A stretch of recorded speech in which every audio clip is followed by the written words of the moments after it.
मैं डॉक्टर अनिल ठाकुर, अर्थशास्त्र विभाग, एस कॉलेज देवघर। आज इस क्लास में हम लोग देखेंगे world bank and it's objectives, विश्व बैंक एवं इसके प्रमुख उद्देश्य। छात्रों, प्रथम विश्व युद्ध, द्वितीय विश्व युद्ध, दो विश्व युद्धों के बाद विश्व बिरादरी को ऐसा लगा कि ऐसी संस्थाएं होनी चाहिए जो छोटी मोटी आर्थिक घटनाओं को रोक सके, उसके कुप्रभावों को रोक सके। खासकर द्वितीय विश्व युद्ध के बाद जो देश बर्बाद हो गया था, टूट चुका था, वैसे देशों के आर्थिक विकास के लिए, उसके पुनर्निर्माण के लिए कि ऐसी संस्थाओं का निर्माण हो, इसी उद्देश्य को लेकर विश्व के बड़े बड़े देश की राष्ट्राध्यक्षों का एक कॉन्फ्रेंस आयोजित हुआ। यह कॉन्फ्रेंस अमेरिका के न्यू हैम्पशायर में बुलाया गया, जो ब्रेटन वुड्स कॉन्फ्रेंस के नाम से जाना जाता है। यह कॉन्फ्रेंस 1944 में ब्रेटन वुड्स में बुलाया गया, इसीलिए इसे ब्रेटन वुड्स कॉन्फ्रेंस भी कहते हैं। एक्चुअली वो शहर न्यू हैम्पशायर है जो अमेरिका का था। ब्रेटन वुड्स में 44 राष्ट्र शामिल हुए थे और यह वर्ष 1944 था। अर्थात 1944 में न्यू हैम्पशायर, अमेरिका के न्यू हैम्पशायर में ब्रेटन वुड्स सम्मेलन बुलाया गया, जिसमें 44 देश के प्रतिनिधि या राष्ट्राध्यक्ष उसमें शामिल हुए। तो इस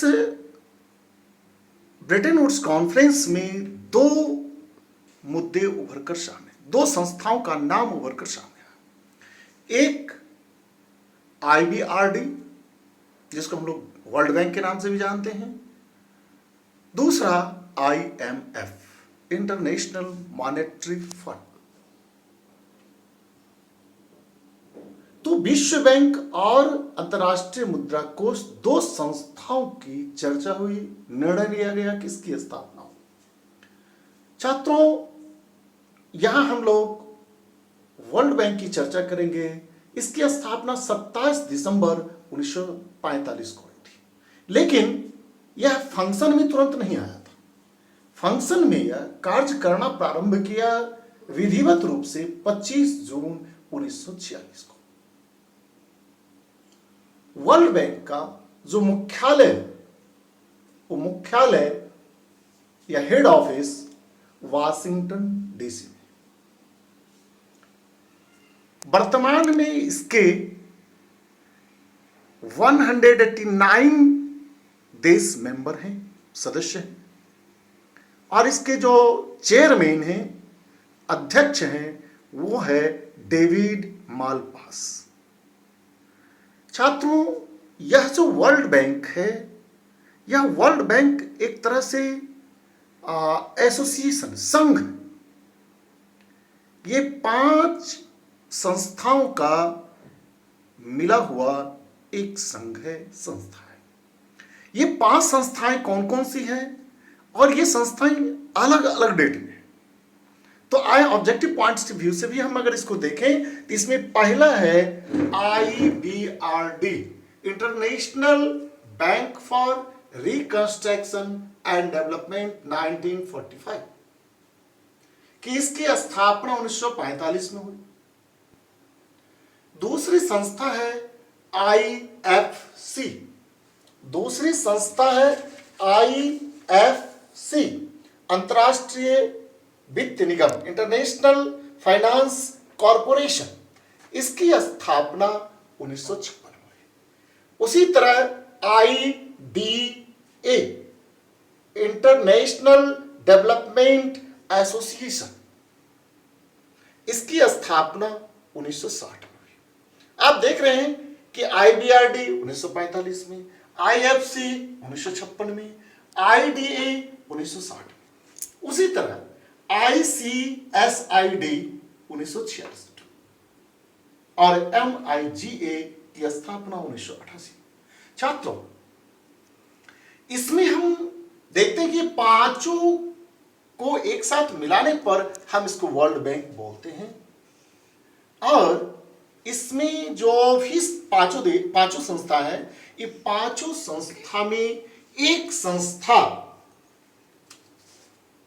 जिसकी स्थापना 1966 में हुई, निवेश विवादों को सुलझाने के लिए यह अंतर्राष्ट्रीय केंद्र है, इंटरनेशनल सेंटर। तो वो इंटरनेशनल सेंटर जिसकी स्थापना 1966 में हुई, इसके सदस्य भारत नहीं है, इसका सदस्य भारत नहीं है। बाकी इन चारों, इसको छोड़कर जो रेस्ट चार बचता है, ये चारों का सदस्य भारत है।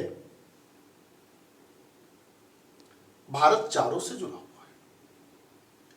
अब देखें कि कॉमन शब्दों में हम देखें तो वर्ल्ड बैंक को हम लोग IBRD सिंपली हम बोलते हैं।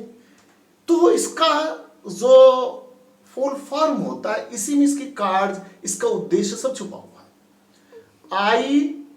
IBRD, international bank for reconstruction and development.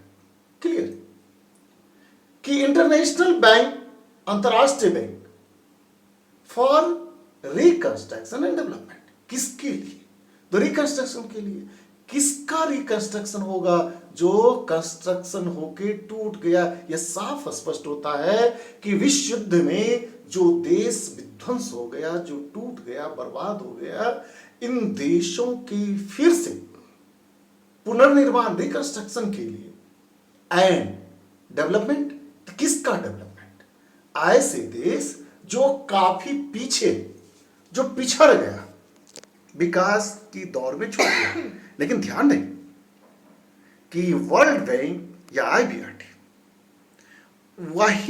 उसी देश को मदद करेगा, उसी देश के बारे में सोच रहा है जो इसके मेंबर है।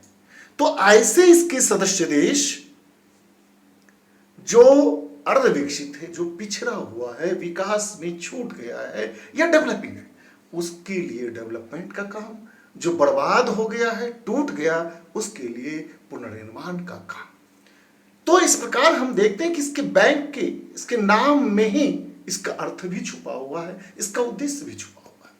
तो छात्रों, हम अब अलग अलग इसके उद्देश्य को देखें तो इसका सबसे महत्वपूर्ण उद्देश्य जो है वो ये है कि राष्ट्रों का आर्थिक पुनर्निर्माण एवं आर्थिक विकास। तो राष्ट्रों का पुनर्निर्माण, तो मैंने साफ कहा कि ऐसे देश जो द्वितीय विश्व युद्ध में, युद्ध के दौरान क्षति पहुंचा, टूट गया, बर्बाद हो गए, जिसकी अर्थव्यवस्था जर्जर हो गई, उसके आर्थिक विकास के लिए, उसके पुनर्निर्माण के लिए, और ऐसे देश जो पिछड़ी हुई अवस्था में है, उसके विकास का, उसके लिए विकास का काम करना IBRD या वर्ल्ड बैंक का प्रमुख उद्देश्य है। सारे उद्देश्यों में मुख्य उद्देश्य है। दूसरी बात जो ये है कि सबसे महत्वपूर्ण उद्देश्य पूंजी विनियोग को प्रोत्साहन देना। यहां पूंजी विनियोग का मतलब है कि पूंजी लगाना। तो ऐसे देश जो पिछड़ा हुआ है, उसे पूंजी की आवश्यकता है, उसे नीड है, वो नीडी।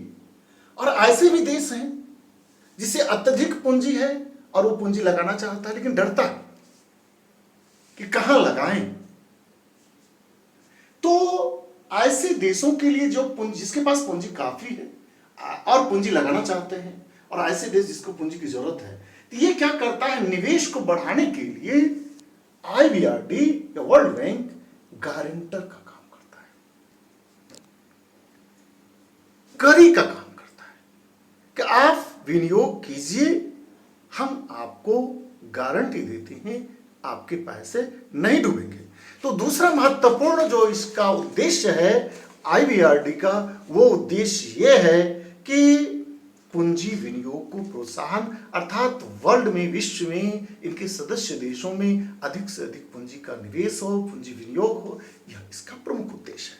तीसरा जो उद्देश्य है वो ये है कि दीर्घकालीन संतुलित अंतर्राष्ट्रीय व्यापार को प्रोत्साहित करना। आप जानते हैं कि ये दो संस्थाओं का विकास हुआ था दो संस्थाएं एक साथ उसका निर्णय लिया गया था। एक था वर्ल्ड बैंक और दूसरा आईएमएफ। तो आईएमएफ का जो ऋण देने का है उसको हम लोग फायर ब्रिगेड बोलते हैं। आईएमएफ को फायर ब्रिगेड, आग बुझाने वाली संस्था कहते हैं। इसलिए कहते हैं क्योंकि यह तत्काल सहायता देता है, अर्थात ये शॉर्ट पीरियड के लिए ऋण प्रदान करता है और उस देश को, उस सदस्य देश को जिसे दीर्घकालीन सहायता चाहिए वो आईबीआरडी या विश्व बैंक से लेगा। तो इसलिए विश्व बैंक का जो तीसरा महत्वपूर्ण उद्देश्य है वो ये है कि दीर्घकालीन वित्तीय सहायता। अल्पकालीन वित्तीय सहायता तो उसको आईएमएफ से मिल जाएगा, लेकिन दीर्घकालीन वित्तीय सहायता वर्ल्ड बैंक के जरिए उसे मिल पाएगा। लेकिन इससे भी एक महत्वपूर्ण उद्देश्य, ऑब्जेक्टिव्स है कि अधिक आवश्यक उत्पाद कार्यों को प्राथमिकता देना। अधिक आवश्यक उत्पाद कार्य का मतलब ये होता है कि ये वर्ल्ड लेवल पर काम करना है, इसका वर्ल्ड लेवल एसोसिएशन है। तो विश्व में जो महत्वपूर्ण चीज है जैसे फूड ग्रेन्स हो गया या इसेंशियल जैसे दवा हो गया, ये सारी चीजें जो विश्व के लोगों के लिए जरूरत है उसके प्रोडक्शन के लिए, उसके उत्पादन या उसकी जो उपलब्धता हो वो पर्याप्त मात्रा में हो, बरकरार रहे, यह भी इसका उद्देश्य रहा है। और पांचवा उद्देश्य है शांतिकालीन अर्थव्यवस्था की स्थापना करना। शांतिकालीन अर्थव्यवस्था का मतलब आप जानते हैं कि युद्ध जब होता है तो युद्ध के बाद कुछ ऐसी चीजें हैं, जैसे एक देश दूसरे देश पर चढ़ाई के आगे बढ़ गई उसकी सेना, तो जो युद्ध समाप्त होता है तो युद्ध बंदी बना लिए जाते हैं। तो युद्ध बंदी को उसके सदस्य देशों, जो उसके देश है, वहां तक पहुंचाना, उस समस्याओं को सुलझाना और युद्ध की बाद की जो स्थिति होती है, आर्थिक स्थिति जो खराब होती है, उसको ठीक करना, जैसे पेयजल की व्यवस्था करना, दवा की व्यवस्था करना, ये जो महत्वपूर्ण जरूरत की चीज होती है, इन सब की व्यवस्था करना क्या कहलाता है? शांतिकालीन कार्य कहलाता है।